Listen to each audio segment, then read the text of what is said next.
Hello and welcome back to Let's Play Deadfire with me, Bring It Dawn. Right. Let's continue exploring Queen's Berth. Will do.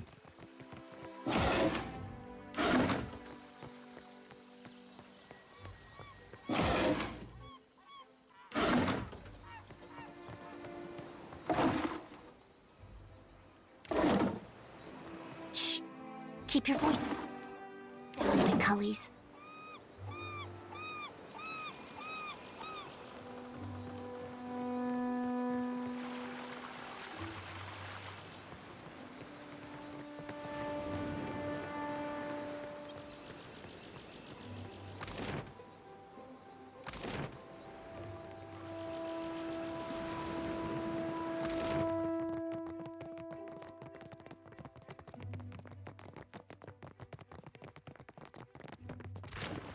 I hope I didn't miss any other district homes,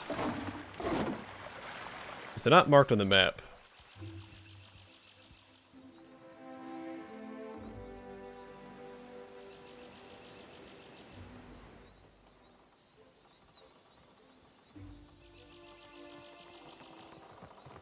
This commoner is highlighting that the name tag is popping up. Let's go speak to her. You want something? I guess not.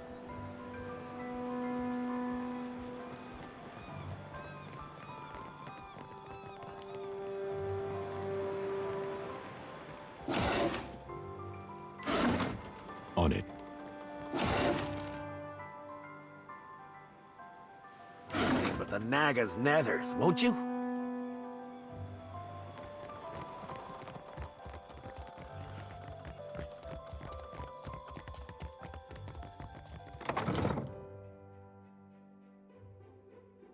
I think those sailors are for the Valera quest.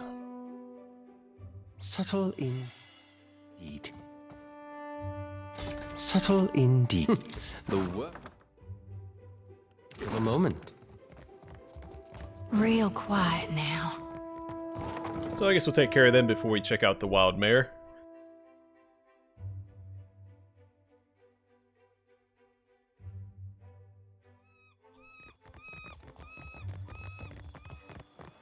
I don't know how you and the Watchers sleep, carrying all those souls around. Some nights it's the lantern that lulls me to sleep. It pulses like a heart in my hand. If you find that comforting, then I'm glad for you. Alright, let's speak to Shrimp. Defiance Bay, am I right? The sizable Amoa smiles and claps you on the shoulder. Hard.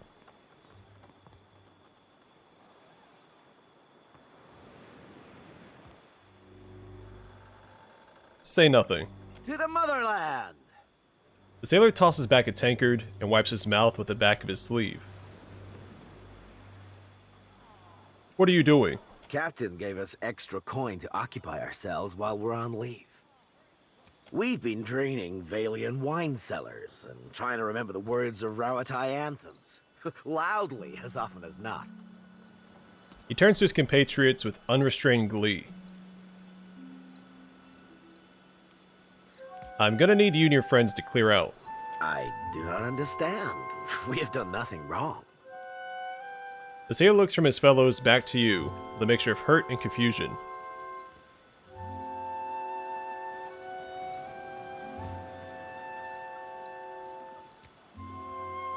It's nothing personal. There's just an angry ghost right where you're standing, and I mean to banish it. Joking. There's no... No. Really?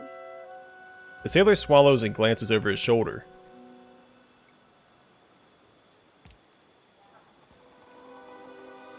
How is this a stoic response? Stare into space with your mouth hanging open. Back to the ship! We should never have come! The sailors flee, stumbling on their feet in haste. Maybe it's just your imagination. You hear the rustling of cloth and what sounds like a slow, exhaling breath move past your ear.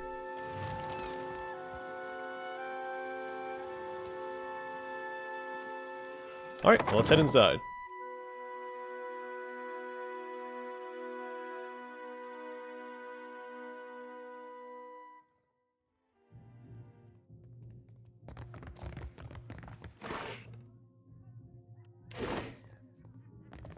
I've got it. I wonder.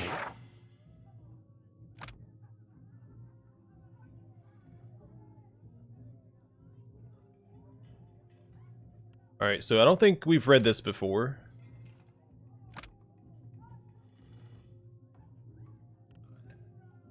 We have read that before.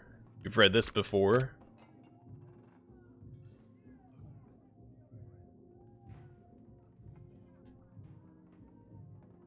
And we've read this before. Okay. Against aesthetics, or an examination of the motivations of storytellers, poets, and other con artists. An excerpt from a hulking tome several inches thick, and by one Ragnfar Carnet, who warns his readers against the negative consequences of consuming fiction. There exist lands beyond the churning tempest of Andra's mortar. None have lived to tell of them. Yet, rumors persist in sailor tales and merchant fables of a storm-lashed continent, where dust and sand drift high as mountains and crawl across the land like a searing river. Horses are said to run wild there, ridden by a fire-hair people who stand 10, sometimes 20 feet high, and whose voices boom as loudly as calving glaciers across their great sand sea. The stories say they do not fight amongst themselves, but raise their voices only in greeting, so mollified are they by the careful attentions of the gods, who dote upon them above all others. What are we to make of such stories? They are nonsense, of course, tall tales spun to delight the simple minds of children and sailors alike. Indeed, tales such as this one and others of its ilk tell us more about ourselves than they do a mythical people on a mythical land halfway across the world. We dream of sand because we are awash in water, hemmed in on every side. We long for peaceful giants because we feel ourselves small and so little more than discord between us. We say wistfully that they are beloved of the gods because we do not feel the loving touch of the gods upon our own heads. So we must then seek comfort in the knowledge that it is only because they love another of their children more than they ignore us. This is... Huh? Mm-hmm. I'll see what I can do. It is done. Thievery! Really? Get out! You are no longer welcome here. Oh. We've never been confronted for lockpicking. Alright, my bad, Annalise.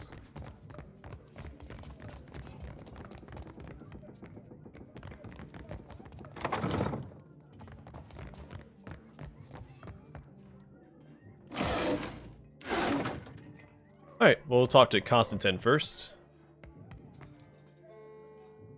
A burly dwarven man hums a jaunty tune to himself, as he fastidiously organizes his collection of scented oils. When he hears you enter the room, he greets you with a smile and a humongous outstretched hand. His grip is strong and sure. Come to seek ablutions for your sins? He slaps his knee with a bark of laughter. Get it? Ablutions? Absolution? Ha!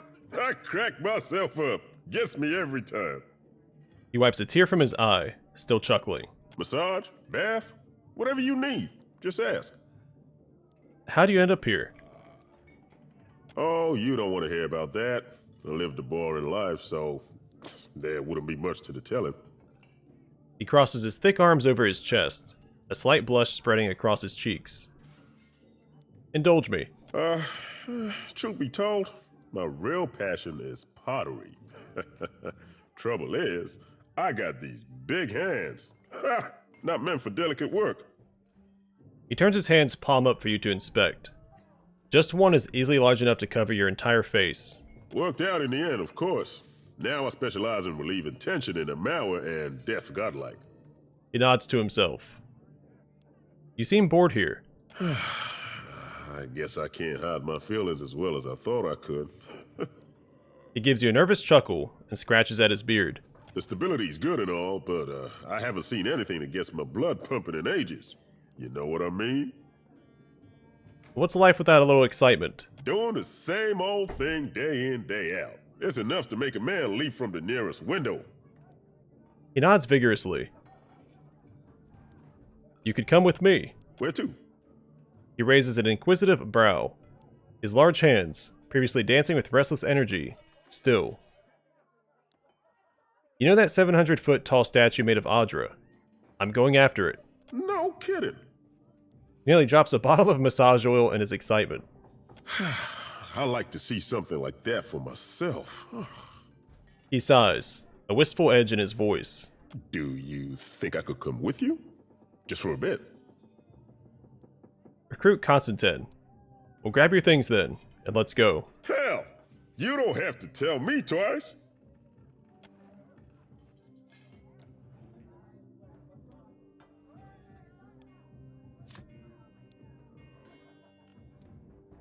Oh, he's a companion. Oh, a sidekick.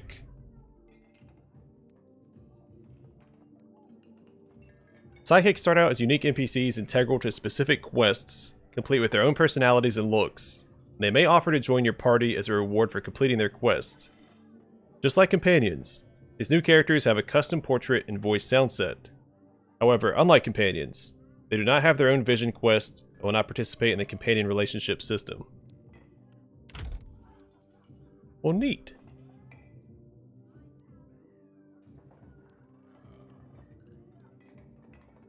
Alright, well, let's multi-class him into a Howler, so a Chanter and Barbarian.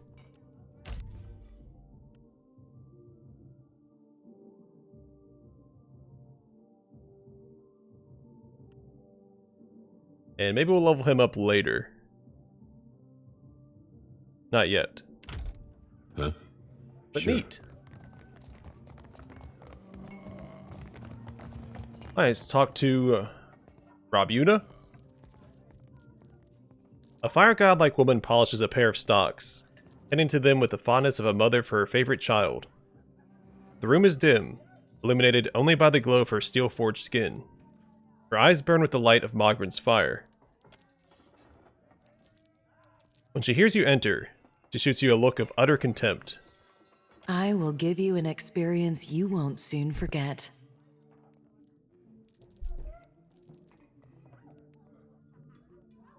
Tell me about yourself. I must assume the question beneath your question is how a fire godlike came to find herself in a place such as this. She leans back against a wall of chains. They clank and rattle, as she smiles at the sound. Perseverance. Being as I am, I have been forced to find it for myself. Now I teach it to others. To live in a world as a thinking, feeling creature, it is difficult. It demands strength. But we cannot always be strong. I help those who have lost their strength to find it again. She wraps a chain around her arm and tugs. The steel links glow red with forge fire where they touch her skin. How much for your time? 300 copper. I know it's a bit more than most, but my service is like nothing you will find anywhere else in Nekataka.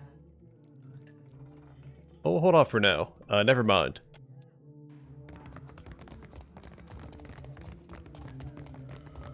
I speak to Annalise. I have nothing more to say to you. Will do. I can take a look at least? Rank thievery? Really? Nope. See something you like? The dancer turns to greet you, a coil smile tugging at his lips. He's short for an elf, but no less graceful for his lacking height. His long face and dark eyes lend him a solemn air. But any hint of gloom is chased away by the wash of color in his cheeks. Aloth, this is the last place I expected to see you. Have your interests changed so much since our time at Bragon Hill? A grin lights up Amir's face. He fidgets with his hair self-consciously, smoothing it down where it's been mussed. No, I still enjoy tile puzzles and deflecting personal questions. Anyway, what are you doing here? He looks away as though he's trying to ignore Amir's eager gaze. Adair seems pleased, Seraphine's eyes close as he nods along, and Jody lifts her chin in interest. I could ask the same of you. He laughs lightly, a hand over his mouth. I make my own hours, meet fascinating people, and the coin's nothing to sneer at. Better than stuffy old books and unflattering robes. He casts a critical eye over Aloth's outfit. He opens his mouth to speak, but decides better of it.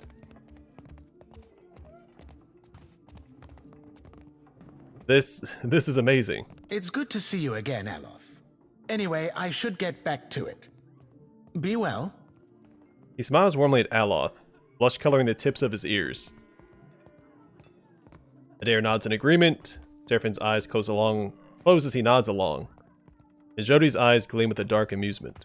It was lovely seeing you. He catches himself, looking panicked. Perhaps lovely is too strong a word. I meant pleasant.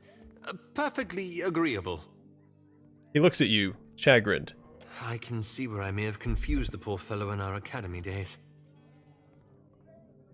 'Twas a right fierce labour getting the lad to finger any flesh that weren't covering his spelly books. Isselmir growls. Did you enjoy the show? There's more to see, if you're interested. Tell me about yourself. I suppose. He looks at you with a newly critical eye.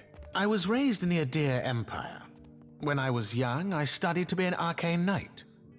After an incident at my school, I left the continent and wandered until I found myself in Nikitaka. As you can see, I stayed. What kind of incident? A handful of my fellow students got up to a bit of mischief that ended with several people dead.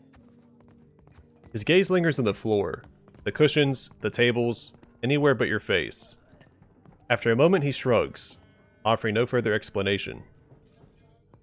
Let me ask you about something else. Did you enjoy the show? There's more to see, if you're interested. I suppose. I was raised in the Adair Empire. When I was young, I studied to be an arcane knight. After an incident at my school, I left the continent and wandered until I found myself in Nikitaka. As you can see, I stayed. How did you become a courtesan? Same as any of the courtesans here, I imagine. He brushes his hair back from his face with a sigh.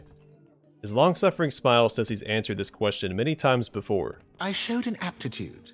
I trained with a master, and when I was ready, I began accepting clients of my own. There has to be more to your story than that. There is more to every story. He cants his head to the side, inspecting you with narrowed eyes. But the rest of it belongs to me, and I don't care to share it. I was raised in the Adair same as any of the courtesans. I showed an aptitude. I trained with a master, and when I was ready, I began accepting clients of my own. What does training entail? I would be happy to show you. For a price? Well, how much for your time? Ah, the money-minded type. I've always found fiscal responsibility very attractive. My time will cost you 150 copper, friend. He gives you the coy little smile. I keep saying coil. The coy little smile and a raised eyebrow. Till later, then. Assuming it's like the first game, you get buffs for paying for their services.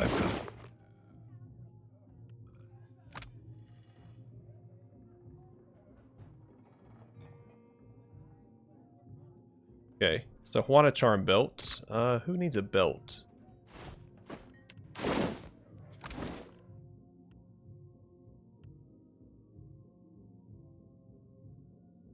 This one, alchemy. Does Jodi have alchemy? She does, so she would benefit more from that, I think.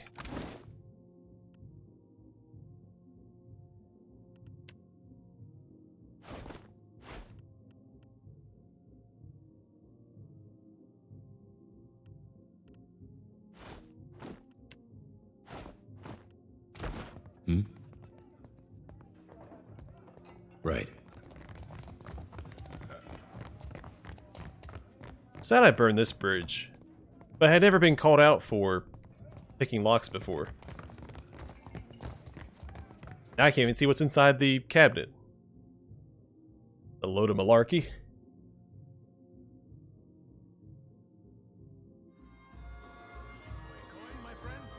Can you lift the sword? Alright, let's speak to Captain Rodoro. You say I cannot down the rest? Watch me, Amico. A Valian sailor raises her tankard and arches her back to invite a torrent of ale down her expectant mouth. Holding this pose with nothing to show for it, she taps the tankard's base and furrows her brow at its apparent emptiness. Her companion shakes his head and focuses his attention elsewhere. Madiko, it is no wonder I thirst. As she wipes her mouth with the back of her hand, her eyes widen and meet yours. Ado, why do you stare? You don't seem to be having as much fun as the rest of the clientele. The fun ran dry with the coin. She manages a wan smile. When the dancers see more than an empty purse, I will be a content Radora. She sighs up at the stage. I mean, I don't want to do this. I feel like it's not in character, but maybe she has a quest that I only get by doing this. Your next grog is on me. Grassima. Even in the oasis I am parched. He pockets the coins and glances past you to the bar. If you grant wishes, there is a vacancy on my ship. Rodora's frown cracks to reveal a shy smile. Yet another reminder that not every seaworthy vessel be crewed up to the standards of the sorcerer. He shakes his head. As the captain of the Defiant, I'm already taken. Sientere, frero. Rodoro inclines her head. Next time around the wheel, perhaps. A farewell.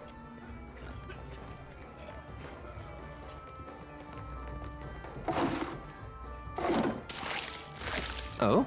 Indeed. Hmm? Oh? Hmm? Hmm?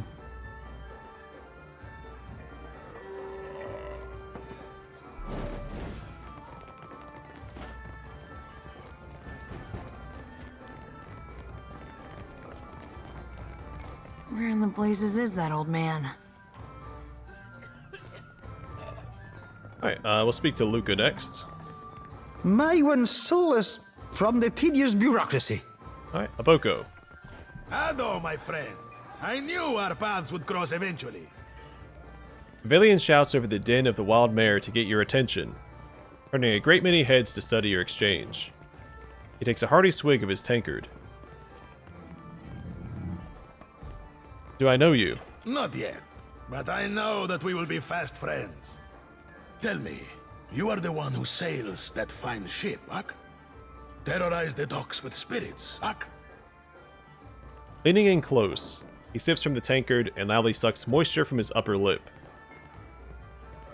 Who's asking? I am Aboko, and I am positioned to offer... I have opportunities for... He clumsily unfolds a sheaf of parchment. The tankard slips in his grasp and spills ale down the front of his trousers. He gawks down at himself in horror. 1,000 times I practiced my speech. Merda. Never did it go this poorly. Just tell me what you want.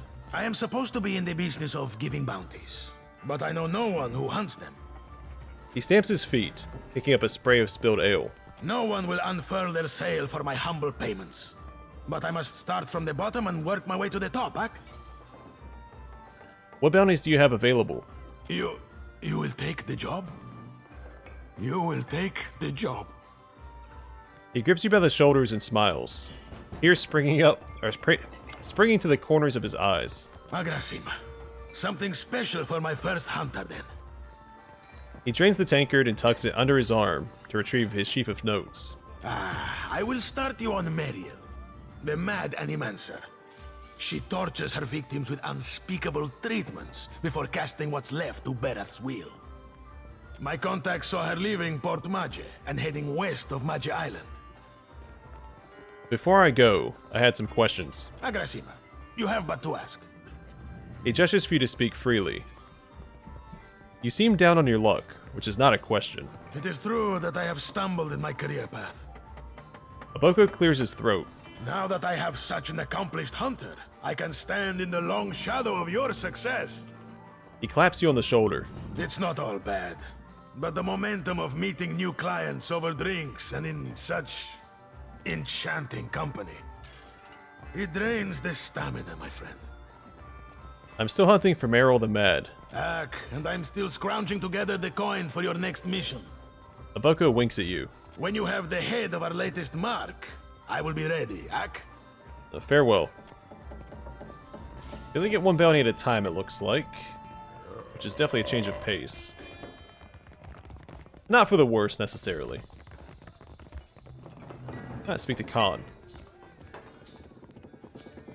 A young woman lingers near the stage with a mug of ale clutched tight in her hands. Though she shows no interest in the dancers, the bags beneath her eyes speak to many long nights spent drinking in the tavern. She looks lazily about the room, so her gaze alights on you with interest. Have you seen an old elf hanging around here lately? Dresses funny, probably drunker than an eel in a barrel of mead. No, can't say I have. Andra's crushing void, I thought as much. She sighs heavily and pinches the bridge of her nose. Listen, the guy I'm looking for owes me a lot of money. 5,000 coppers. You help me find him, and I'll give you 20%. Who owes you money? The drunk old goat I was pestering you about, Oswald.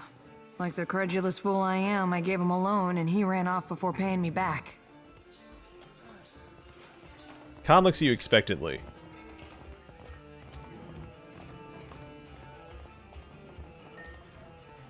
Deal. I can't thank you enough. No one's been willing to so much as tell me the date until you came along. The man I'm looking for, Oswald, was especially fond of one of the courtesans upstairs, Analis. Oh, he's hiding in the closet. Guarantee it. Maybe you can get more out of her than I can. She refuses to speak to me, the snippy little cur. Have you tried being nice? She wasn't receptive to my particular charms. Let's see you do better. Maybe you can get more out of her than I can. She refuses to speak to me, the snippy little cur. I've got a few questions for you first. What do you want to know? Who are you? I was hoping you wouldn't ask me that. But hey, what the hell? She rakes an impatient hand through her dirty hair. I'm one of the countless minor nobles that litter the Deerwooden countryside. You know Admeth Hadret, hero of the War of Defiance? He's my great whatever. So, what's the problem with that? When people find out, they start doing weird shit. Calling me lady, opening doors for me, buying me drinks. Really, the title is a mockery. It means nothing to me. I'm one of the countless minor nobles that litter the deer. My thoughts exactly. A shrug to that. What's your history with Oswald? She grins theatrically, like she can't bear to recount the tale. The man's a family friend. Has been for... must be 4 generations now. The perk of being an elf, eh? And what does Oswald owe you money for? She stares into the depths of her mug and sighs. It's my fault, really. I should have known better than to believe that damned old drunk knew what he was doing. Man's a wizard. You understand, and a tinkerer. He convinced himself and me he could, with enough luminous adra, create a device that would add years to one's life. Must have been a crock of shit, because one day he up and ran without a word of explanation or apology. I thought I knew him better than that. Well, farewell.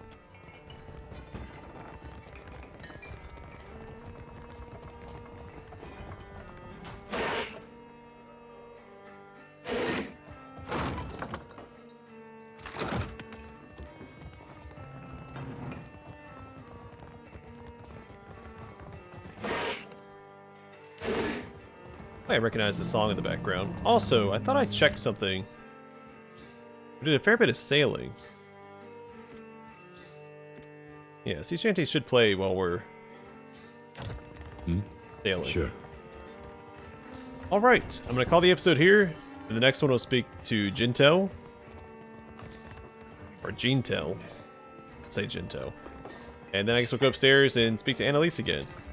Hopefully, let me actually check my reputation real quick.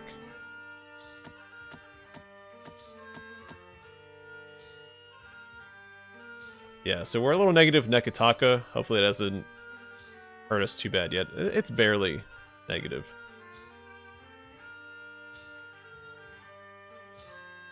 But that's interesting. So Children of the Dawn Stars is tied to Nekataka. Okay. Well, neat. Either way, I'm gonna call it here. Thanks for watching, and I hope to see you guys in the next one.